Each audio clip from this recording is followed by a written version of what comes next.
One of my goals for 2024 was to get myself to eat healthier than the year before and reduce my sugar consumption. Well, that didn't work out as well in the first few months of the year. I still had a strong desire to eat sweets, crisps and everything that goes with it. So I had an idea.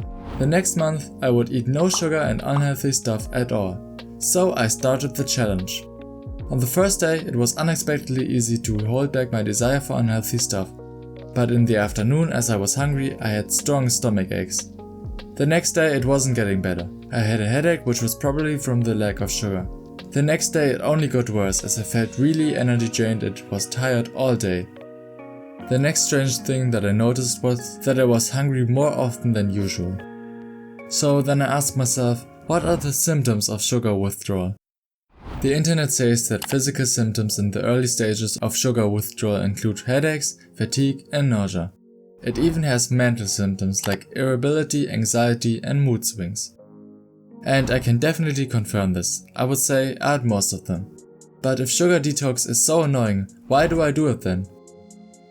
The World Health Organization recommends to consume no more than 50 grams of sugar per day. Most of us consume way more than that. Most people have no idea how much sugar is really in the food and drinks they consume daily. For example, a can of Coca-Cola already has 39 grams of sugar. That is almost your entire daily need of sugar. And most people will eat something else that is also unhealthy along that, or more. And in addition to that, sugar is also added in a lot of products you won't expect it in, such as salad dressings, sandwich bread, canned soups, frozen dinners and many more. But what is actually the problem with sugar? The obvious first, too much sugar lets you gain weight. But even if you stay skinny, consuming too much sugar still has negative effects like increasing the risk of diabetes, cancer and heart diseases. It can also cause stuff like acne and high blood pressure.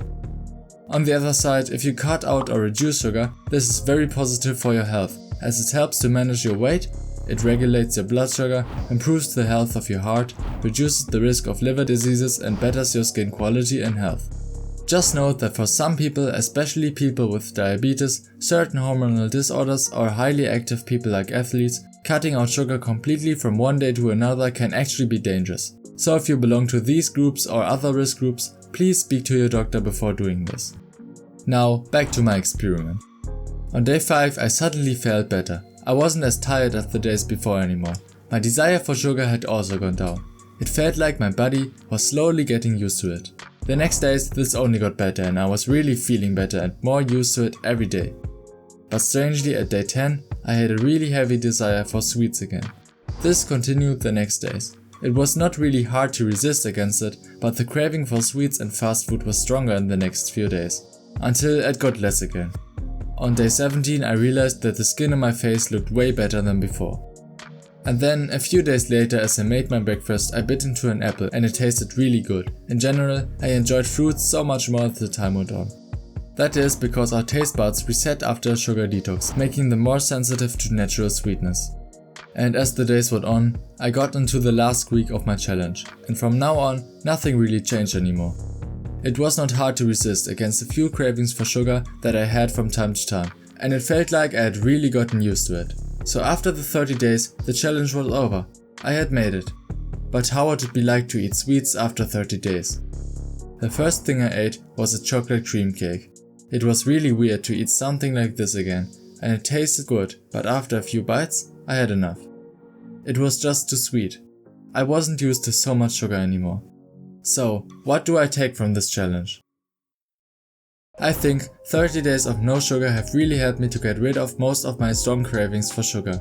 Of course, I still have some, as I haven't continued the challenge, but this still really made it better. I also learned a lot about which foods are healthy and which are not, and how much sugar is in the stuff I eat. So if you have a problem with eating too unhealthy, why don't you try it too? Oh, and do you know what you can also try? Subscribing to my channel. And that's not even a challenge, it's actually pretty easy. So what are you waiting for? And if you like this video, why don't you check out the next one that you now see on the screen? See you there.